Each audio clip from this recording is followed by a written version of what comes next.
അന്നൊരു പുലർക്കാലമായിരുന്നു. നിർമ്മാല ദർശനത്തിന് ശേഷം ഭഗവാനെ 10 ഗോപികൾ ചാർത്തി അണിയിക്കാനൊരുക്കുകയായിരുന്നു മേൽശാന്തി. ഭക്തിയോടെ ഓരോ ഗോപി വെക്കുമ്പോഴാണ് അദ്ദേഹം ആ സത്യം തിരിച്ചറിഞ്ഞത്. 10 ഗോപികളിൽ ഒന്ന് കാണാനില്ല. മേൽശാന്തിയുടെ മനസ്സിൽ പരിഭവം നിറഞ്ഞു. പവിത്രമായ ആ ശ്രീകോവിലിനുള്ളിൽ എവിടെ പോയി ആ ഗോപി? അത് പുറത്തറിഞ്ഞാൽ ഉണ്ടാകുന്ന പുകിലുകളെ ഓർത്തപ്പോൾ അദ്ദേഹത്തിന് ആകെ വിഷമമായി. അദ്ദേഹം ചുറ്റും തിരിഞ്ഞു. അഭിഷേക തീർത്ഥം നിറച്ച ഉരുളിയിലെ പൂക്കൾക്കിടയിൽ നോക്കി. താഴെ വീണ് കിടക്കുന്ന നിർമ്മാല പുഷ്പങ്ങൾക്കിടയിൽ പരതി. പക്ഷെ എവിടെയും ആ ഗോപി കണ്ടില്ല.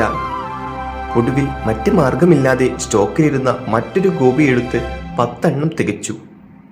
എങ്കിലും തനിക്ക് പറ്റിയ ആ കൈപ്പിഴയോർത്ത് അദ്ദേഹത്തിന്റെ മനസ്സ് വിങ്ങിക്കൊണ്ടിരുന്നു. പൂജ തുടങ്ങാനായി അദ്ദേഹം ഒരുങ്ങിയപ്പോഴാണ് ആ അത്ഭുതം സംഭവിച്ചത്. ശ്രീകോവിലിന്റെ ഒരു കോണിൽ നിന്നും പെട്ടെന്ന് ഒരു എലി പ്രത്യക്ഷപ്പെട്ടു. കഠിനമായ ചൂടുള്ള അടച്ചുറപ്പുള്ള ആ ശ്രീകോവിലിനുള്ളിൽ ഒരു എലി എങ്ങനെ വന്നു എന്നത് അദ്ദേഹത്തെ അത്ഭുതപ്പെടുത്തി. പൂജയ്ക്കായി ഒരുക്കി വച്ചിരിക്കുന്ന സാധനങ്ങളിൽ എലി തൊട്ടാൽ എല്ലാം അശുദ്ധമാവും. പരിഭ്രമിച്ച മേൽശാന്തി കൈകൾ നിലത്തടിച്ച് ശബ്ദമുണ്ടാക്കി എലിയെ ഓടിക്കാൻ ശ്രമിച്ചു. എലി ഓടിപ്പോയി. പക്ഷെ നിമിഷങ്ങൾക്കകം അത് വീണ്ടും അവിടേക്ക് തന്നെ തിരിച്ചു വന്നു. അദ്ദേഹം വീണ്ടും കൈകൾ തട്ടി ശബ്ദമുണ്ടാക്കി. എന്നാൽ ഇത്തവണ എലി ഓടിയില്ല. മേൽശാന്തി സൂക്ഷിച്ചു നോക്കിയപ്പോൾ കണ്ട കാഴ്ച അദ്ദേഹത്തെ സ്തംഭനാക്കി കളഞ്ഞു. ആ ചെറിയ എലി തന്റെ 2 മുൻകാലുകളും കൂപ്പിപ്പിടിച്ച് സാക്ഷാൽ ഗുരുവായൂരപ്പനെ നോക്കി ഭക്തിയോടെ തൊഴുതു നിൽക്കുന്നു. അവിശ്വസനീയമായ ആ കാഴ്ച കണ്ടു നിന്നല്ലാതെ അദ്ദേഹത്തിന് മറ്റൊന്നും ചെയ്യാൻ തോന്നിയില്ല.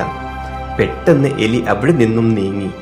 മേൽശാന്തി അതിന്റെ പുറകെ ചെന്ന് നോക്കിയെങ്കിലും അത് എങ്ങോ മറഞ്ഞു കഴിഞ്ഞിരുന്നു. നിരാശയോടെ തിരികെ നടക്കാൻ തുടങ്ങിയ അദ്ദേഹത്തിന് പിന്നിൽ നിന്നൊരു ശബ്ദം കേട്ടു. തിരിഞ്ഞു നോക്കിയ മേൽശാന്തി കണ്ടത് തന്റെ തൊട്ടു പിന്നിൽ തൊഴുതു നിൽക്കുന്ന ആ എലിയെയാണ്.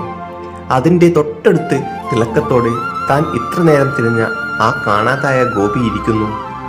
തന്റെ പരിഭ്രമം മാറ്റാൻ ഭഗവാൻ തന്നെ ഒരു കുഞ്ഞു ജീവിയായി രൂപത്തിൽ വന്നതാണ് തിരിച്ചറിഞ്ഞ മേൽശാന്തിയുടെ കണ്ണുകൾ നിറഞ്ഞൊഴുകി.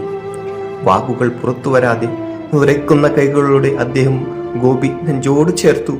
ഭഗവാന്റെ വികൃതി നിറഞ്ഞ ആ പുഞ്ചിരിക്ക് മുന്നിൽ പ്രണാമം അർപ്പിക്കുമ്പോൾ ശ്രീകോവിലിനുള്ളിൽ ഭക്തിയുടെ 1000 മണികൾ മുഴങ്ങുന്നത് പോലെ അദ്ദേഹത്തിന് തോന്നി.